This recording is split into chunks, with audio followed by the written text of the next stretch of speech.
ஐயா, இப்போ பெண்களுக்கு வந்து நகை மேல் ஈர்ப்பு வந்ததுக்கு காரணம் என்னவா இருக்கும் நீங்க நினைக்கிறீங்க? இப்போ பெண்களுக்கு நகை மேலே ஈர்ப்பு வந்தது என்னன்னு பார்த்தீங்கன்னாக்கா, இப்போ இந்தியாவில் நம்ம எடுத்துக்கிட்டோம்னாக்கா, எல்லாருமே சராசரியாக ஒரு கலர் அப்படின்றது பார்த்திங்கன்னா ஒரு மாநிலமாக தான் இருக்கும். ரொம்பவும் வெள்ளையாக இருக்க மாட்டாங்க. அப்போ மாநிலமாக இருக்கிறவங்களுக்கு வந்து இந்த தங்கனுடைய கோல்டுன்னு போடும்போது என்ன ஆகுதுன்னா, அவங்க பெண்களுடைய அழகை வந்து மேம்படுத்தி காட்டுது.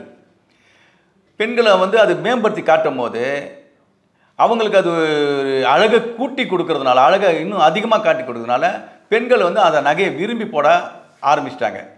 இப்போ இதே நீங்கள் வெளிநாட்டில் பார்த்தீங்கன்னாக்கா, அமெரிக்காலேயோ இல்லை வெளிநாட்டில் பார்த்தீங்கன்னாக்கா, அவங்க வந்து இயற்கையாகவே அவங்க பயங்கரமான சிகப்பாகவே பிறந்திருப்பாங்க. அப்போ சிகப்பாக பிறக்கும் போது இந்த கோல்டு வந்து அவங்க உடம்புல போட்டால் எடுப்படாது. அதனால் அவங்க அணிகளை நான் அதிகமாக விரும்புறதில்லை. ஆனால் நம்ம நாட்டில் இந்தியாவில் ஒரு சராசரி கலர் இருக்கிறதுனால பெண்களுடைய அழகை மேம்படுத்தி காட்டுவதனால பெண்கள் அதனால் அவங்க மகிழ்ச்சி அடைகிறதுனால தங்கத்தின் மேலே அவங்களுக்கு ஆர்வம் ஜாஸ்தியாக ஏற்படுறது. அதுதான் விஷயம். மற்ற வெளிநாட்டினர் ஏன் நகையை விரும்பலை, இந்தியாவில் ஏன் அதிகமாக விரும்புகிறாங்கன்னா, அவங்களுடைய உடல் அழகை மேம்படுத்தி காட்டுவது இந்த தங்க நகைகள். அதே வெளிநாட்டில் வந்து அவங்க தங்கம் போட்டாங்கன்னா அவங்க ஏற்கனவே ரொம்ப சிகப்பாக இருக்கிறதுனால அந்த கலர் எடுபடாது.